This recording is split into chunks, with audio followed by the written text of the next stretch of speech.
Je m'appelle Sumbo Melfid, étudiant en troisième année de médecine à l'UFR Santé Lutis. Je suis pas Pierre. Charles là, je te jure que si tu te mets au soleil pendant 1 heure, tu vas griller. J'ai un Jakarta. Jakarta, c'est Zim de chez nous. Il me dit que je suis clair, que mon teint est brillant. Mais gars, la vie au Sénégal, c'est pas un mythe, c'est très, très, très, très cher, excessivement cher.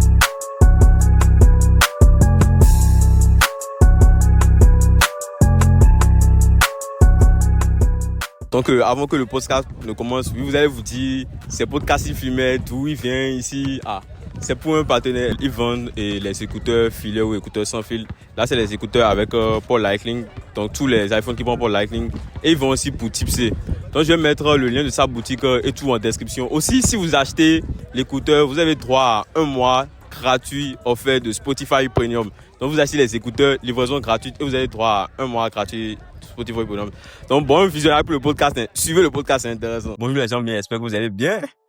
J'espère que vous aimez le nouveau décor. On fait un peu plus d'efforts, on a mis dans les iPads, les micros, tout ça. On fait un peu plus d'efforts pour la pod. Donc j'espère que mes efforts là, likez la vidéo quoi. Donc on va commencer cette vidéo. Aujourd'hui nous sommes avec toi, tu peux te présenter. Je m'appelle Sumbo Melfid, étudiant en troisième année de médecine à l'UFR Santé Lutis. Donc on va aller au vif du sujet. J'ai pris quand même assez de questions ici, on va aller au vif du sujet. Est-ce qu'ils vendent à Tassi la pâte avec un scorpion au Sénégal? Nous on a besoin de savoir. Est-ce qu'on vend à Tassi au Sénégal? On vend, mais c'est pas les Sénégalais qui en vendent, mais plutôt les étrangers. On a des groupes dans lesquels ils en vendent. Ceux qui connaissent ça, petite affaire de tiers, étudiants étrangers.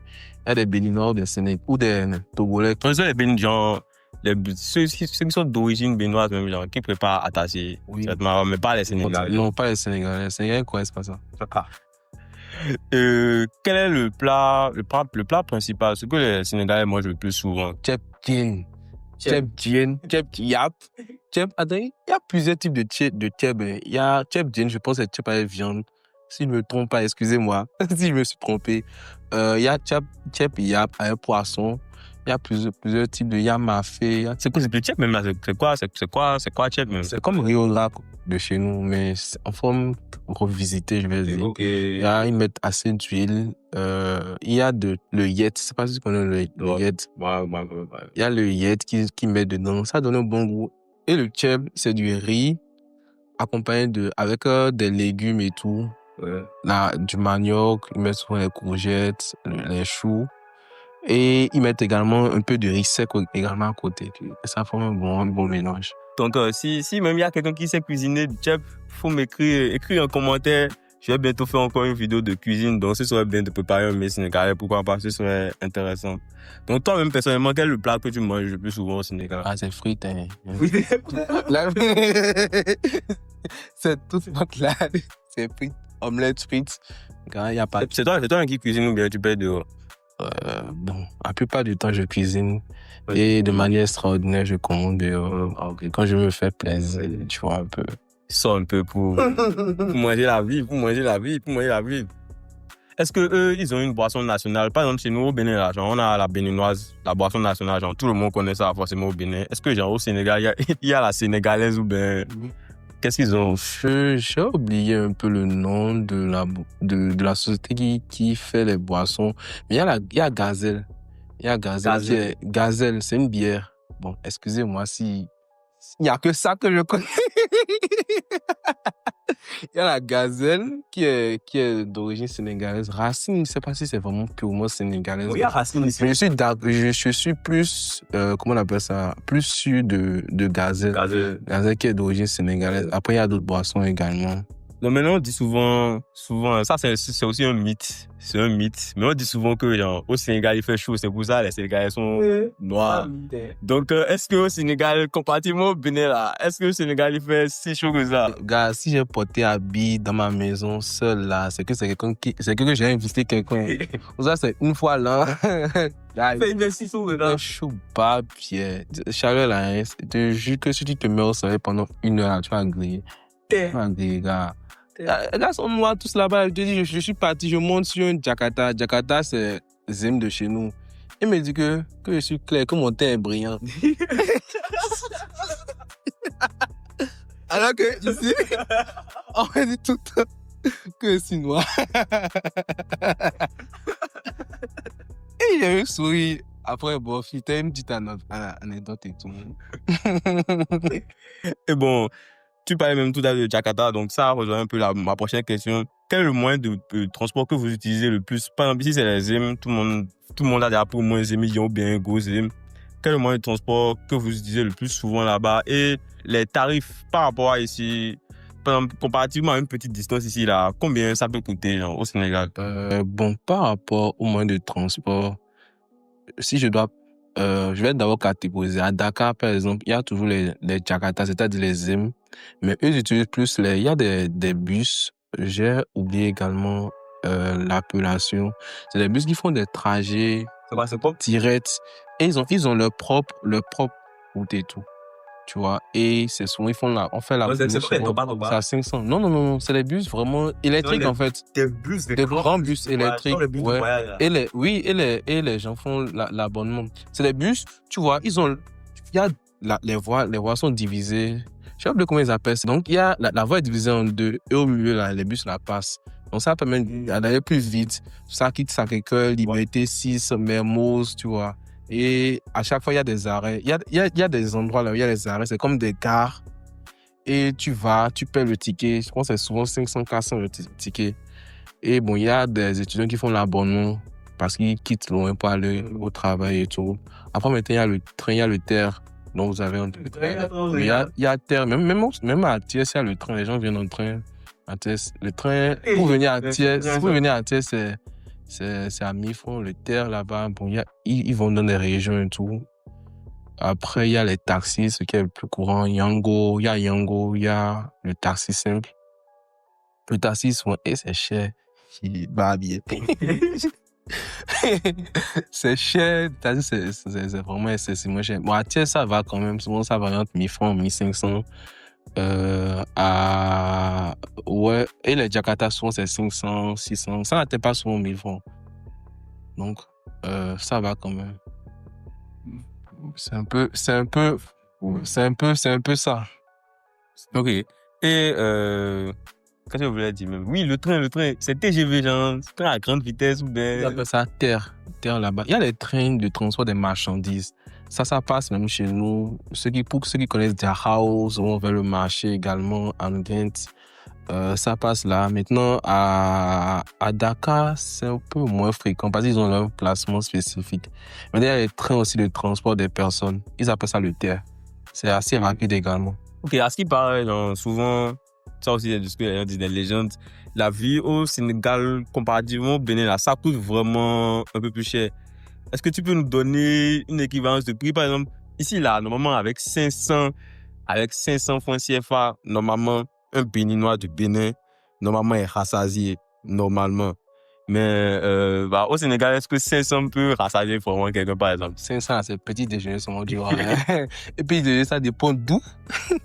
Si c'est Pinton, tout ça, vite fait, tu vas trouver ça à 300, 400. Mais gars, la vie au Sénégal, c'est pas un mythe, c'est très, très, très, très cher, excessivement cher. Surtout en ce qui concerne le prix de la location des appartements et surtout le coût de la vie au marché, c'est différent. Poisson 2000 d'ici là, tu vois, Poisson 2000 là, ça à peine une queue tu auras là, ouais. Et ça, c'est gentil même. Sinon, c'est vraiment excessivement cher. Maintenant, est-ce qu'au Sénégal, niveau sécurité, est-ce que tu te sens plus à l'aise ici ou bien au Sénégal, quand tu sors, faire tes activités, quand tu te balades, est-ce que tu te sens plus à l'aise ici ou bien là-bas? Perso, j'aime le Bénin, j'aime le Sénégal. Mais pour dire la vérité, on n'est pas du tout en sécurité. On n'est pas du tout en sécurité. Parce que là, bon, je vais essayer de peser mes mots, mais au niveau sécurité, il y a beaucoup de choses à revoir. Vraiment beaucoup de choses à revoir. Et ça va très vite. Là, soit pas quand, avec... Ouais, ça dépend. Tu peux sortir, mais être toujours accompagné par au moins 2 ou 3 personnes. C'est très important. Là, ça les fait fuir et tout. Ça n'évite pas les agressions, mais ça diminue le risque un peu, quoi, tu vois. Mais après, il faut également bien choisir là où on vit et tout. Il faut choisir des endroits vraiment là où il y a la lumière à proximité des boutiques. Et je pense que ça va quand même. Mais les agressions, surtout la nuit, souvent en journée, c'est un peu moins fréquent. Et ça touche surtout plus les femmes. Mais en journée, mais la nuit, c'est vraiment très fréquent. S'ils voient que tu as un téléphone sur toi, perso, faut pas sortir avec le téléphone. Si tu sais que ça va te servir, éviter de sortir avec le téléphone parce que ils te servent souvent à les Jakarta et ils te volent ton téléphone. Soit des petits trucs, les sacs, ils sont très forts pour tirer les sacs. Ça, c'est leur job, même. Ils ont master dedans. Mais bon, à part ça, je pense que la vie, ça va. À Dakar, par contre, il y a la sécurité un peu plus renforcée, je vais dire, avec les policiers. Mais bon, tu vois, quand il y a Dieu là, c'est Dieu le premier policier. Tout ça, c'est drôle. Maintenant, de manière objective, si tu devais choisir entre le Sénégal et le Bénin pour le restant de tes jours, comment dire, niveau transport, tout, de manière générale, si tu devais vraiment choisir de manière objective entre le Sénégal et le Bénin, toi-même, genre, personnellement, qu'est-ce que tu préfères? C'est pour les études, je préfère largement le Sénégal. Après, bon, je vais dire, le fait d'avoir des responsabilités très tôt, ça me forge également, ça forge mon mental. Maintenant, si c'est que c'est pour rester après les études, vivre et tout, je préfère largement le Bénin. On dit toujours qu'on est toujours mieux chez soi.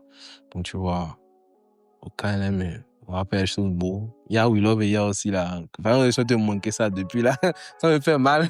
Je vais aller plein général pour les fois prochaines. Bon, pour finir la partie vivre au Sénégal, on appelle ça la partie vivre au Sénégal. Quel est ton avis sur les Sénégalaises, même genre, leur comportement, comment les Sénégalaises se comportent? Je ne sais pas si tu as eu déjà à, fréquenter une Sénégalaise ou bien elle a eu à préparer, tu as eu à manger.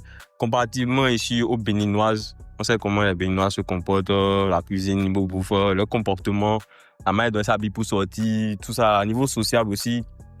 Quelle différence tu as vu entre les Sénégalaises et les Béninoises? Attends ça. Bon, côté, si je dois comparer les Sénégalaises et les Béninois, je pense qu'il n'y a pas vraiment une très grande différence. Déjà, les Sénégalaises elles sont vraiment très chaleureuses. C'est toujours bien d'avoir une amie sénégalaise. Elle te traite très, très bien. C'est le contraire avec les hommes. Les hommes sont pas bien.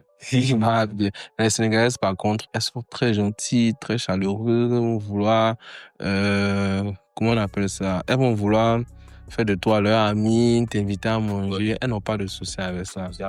Là où se pose le souci, c'est souvent quand ça peut dévier vers le côté là, quoi. Je veux pas rentrer dans les détails.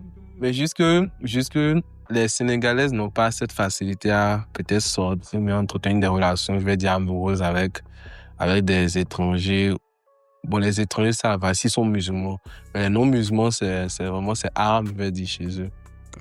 Mais je voulais rappeler aussi que genre, les Sénégalais se marient vite. Ouais, effectivement. Par exemple, genre, déjà à 20 ans, 21 ans, elles sont déjà mariées. Au Sénégal, je pense que c'est 16 ans. 16 ans? Ouais, je pense que c'est 16 ans. J'ai entendu dire ça sous peu de vérification, je pense que c'est 16 ans. Mais là,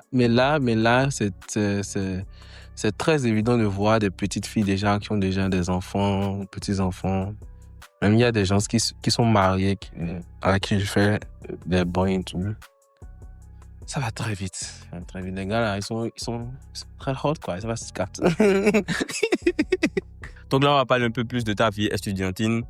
Mes éléments de la FSS ont eu à pousser ma vidéo de la FSS. Encore merci d'avoir pour les 600 abonnés, même déjà, nous sommes déjà à 600. Merci pour les 3000 vues sur la vidéo de FSS. Donc, on va essayer d'évoluer. Donc, comme tu l'avais dit, tu fais la médecine au Sénégal. Maintenant, quel est le processus que tu as eu à faire pour pouvoir t'inscrire au Sénégal et dans une université sénégalaise depuis le Bénin? Comment ça s'est passé? Comment le processus se passe si quelqu'un veut s'inscrire au Sénégal? Le processus n'est n'est pas vraiment difficile. Hein. Je remercie déjà l'UEFR d'avoir pu alléger les choses. Ils sont assez structurés et tout. Pour cela, je leur tire quand même mon chapeau. Donc, il y a d'abord un lien qu'on nous envoie, il y a une autre information incluant tout. Bon, à l'université de Thiès, l'UFR Santé de Thiès, il y a une autre information là où on te montre déjà les pièces à fournir, c'est-à-dire là de naissance, casier judiciaire, bon, et consort, ainsi qu'un site. Et sur le site, tu dois créer ta propre plateforme. En fait, tu dois créer ta propre plateforme avec une photo d'identité, passeport, consort, tes moyenne du bac, attestation du bac. Souvent, bon, ils ne prennent pas trop rigueur. Parce que du moment que tu as eu le bac, c'est le plus important. Après, tu soumets. Il y a les frais d'inscription, c'est à 25 000. Et ils te remettent également le numéro de la carte bancaire. Ou soit tu peux également demander à un parent au Sénégal si tu en as la possibilité de te payer ça. Après, tu envoies la photo et tu joins ça au document sur le site. Bon, après ça, c'est ça. Hein. Tu soumets ta candidature et je pense le jour même, à peine 30 minutes ou 1 heure après, ou soit au plus grand tard le lendemain, on t'envoie une convocation pour le test. À l'UFR Santé de test. Au passage, le prochain test, c'est pour le 30 septembre. Hein. Donc, serrer les ceintures. Pour passer le test, vous avez eu à passer le test au Bénin ou bien il faut aller au Sénégal pour passer? Aller au Sénégal. Mais du moment où tu soumets ta candidature, sache que ça va forcément passer. Ils permettent à tout le monde de composer. Si vous payez les inscriptions et tout. Voilà, maintenant c'est lors du test que les choses se passent. Les portes s'ouvrent. Mais bon, c'est ouvert. Là, donc, c'est lors du test que vraiment les choses se passent. Parce qu'il y a de cela quelques années, ils ramenaient souvent des questions des épreuves. L'année passée, c'est ce qu'on a fait là, c'est pas bien. Si tu n'es pas intelligent, tu passes pas. Ouais. Après, tu ne passes pas. Donc, test, on compose dans 4 matières, en mathématiques, en physique, chimie et en français. En français et en SVT. Les 4 matières, bon. Ils font un QCM de 40 questions. De 40 questions à choix multiples. Et 10 questions pour chaque matière. 10 questions pour la mathématique, 10 questions pour la physique, chimie, 10 questions pour les SVT, 10 questions de français. Français, là, allez lire les livres de Mounier, les médecins, allez lire les bêtises, là. Là, ils se posent ces questions. C'est très nem. Ok. Et est-ce que vous avez une association des étudiants béninois vivant au Sénégal? Ouais, on a une association des étudiants béninois au Sénégal. Une association à Dakar et une association également à Thiès. Et je tiens à saluer de passage tous les membres de l'association, l'AEBT, et leur demander de pousser massivement cette vidéo. C'est l'élément du Sénégal pour un frère qui est la future génération de youtubeurs. Donc, on a une association dans laquelle on fait plusieurs activités. Et c'est vraiment chic, hein, plusieurs activités. C'est-à-dire les rencontres, les soirées cinéma, les sorties, les chill. Il y a beaucoup de choses qu'on fait pour histoire de nous intégrer, de former comme une famille. Une famille, entre guillemets. Je sais pourquoi je dis ça. Bon, comment se déroulent les cours chez vous? Par exemple, c'est quand vous commencez, quand vous finissez, à peu près les matières que vous avez à faire et tout. Comment ça se passe un peu en général? Bon, les cours, souvent, la plupart de nos cours actuellement, c'est souvent en ligne. Parce que les cours présentiels, c'est surtout en première année, on arrive à les faire. La deuxième année, ça dépend. Si le professeur le juge nécessaire, souvent, tu as les professeurs qui sont au Canada actuellement. Souvent, ils sont peut-être à Dakar en train de faire un truc. Et je me rappelle même qu'il y a une de nos profs de physio. Elle nous avait appelé depuis le Canada, je pense bien, avec les décalages horaires, pour faire les cours. Donc, tout est déjà programmé on a un groupe de l'école. Et ils envoient le lien bien en avance. Chaque vendredi ou samedi maximum, on t'envoie le programme, ton planning de la semaine prochaine. Tu sais comment t'as adapté ton programme en fonction de ton planning. Souvent, le planning peut avoir quelques modifications. Mais le cours se passe généralement bien. On a des cours de 8h à midi. Ça, ce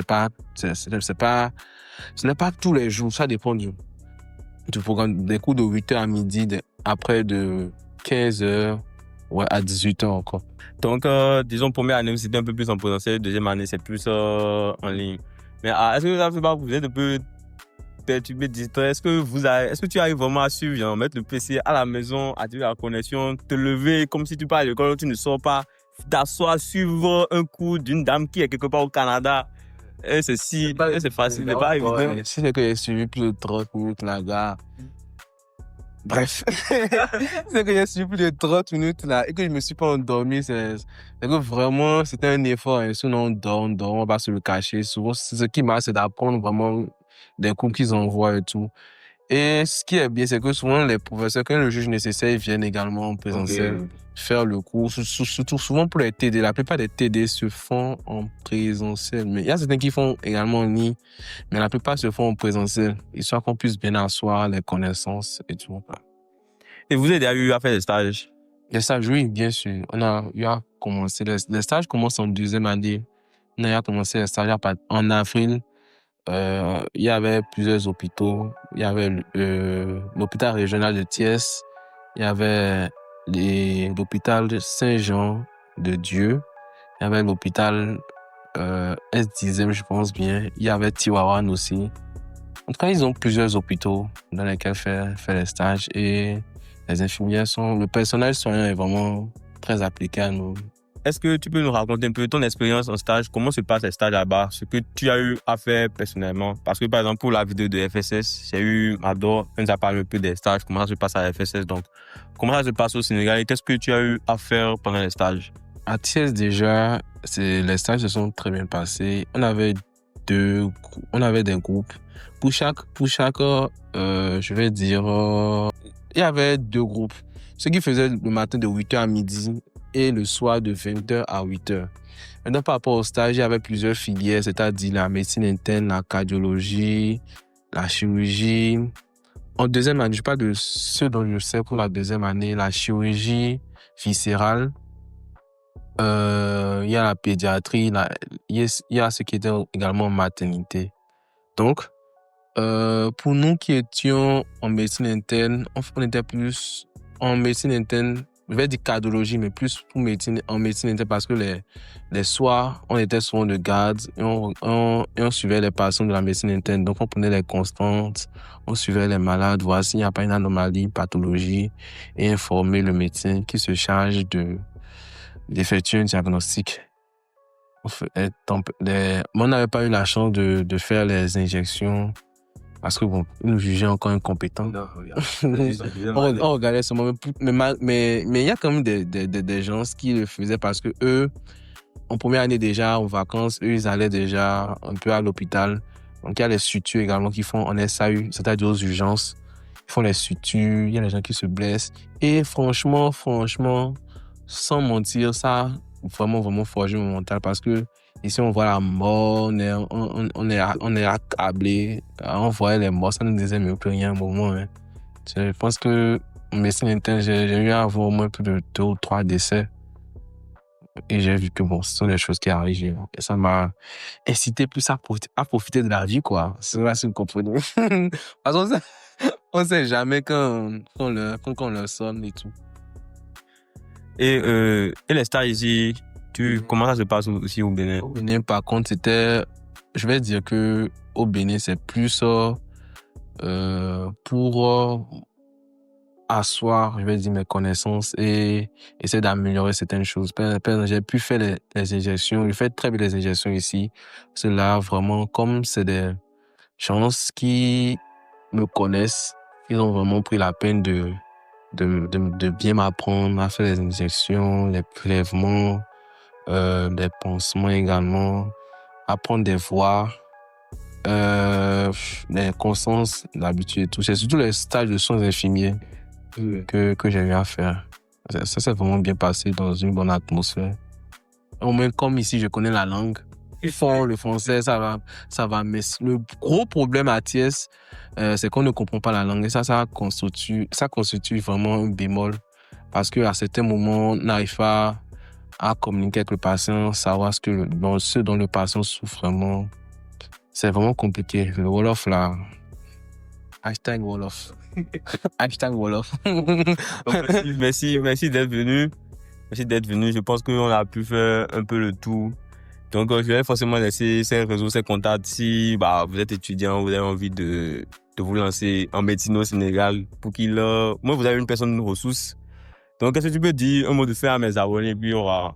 Bon, je vous remercie d'avoir suivi le podcast de mon cher ami, El Pastor, Nelson. Je vous invite à venir au Sénégal. La vie est belle, on mange bien, on dort bien. Jusque... vous savez. Vous allez voir après. N'oubliez pas, si vous achetez, vous avez droit à 1 mois offert de Spotify Premium. PS, avec les écouteurs là, tu peux entendre la voix des anges dans le ciel.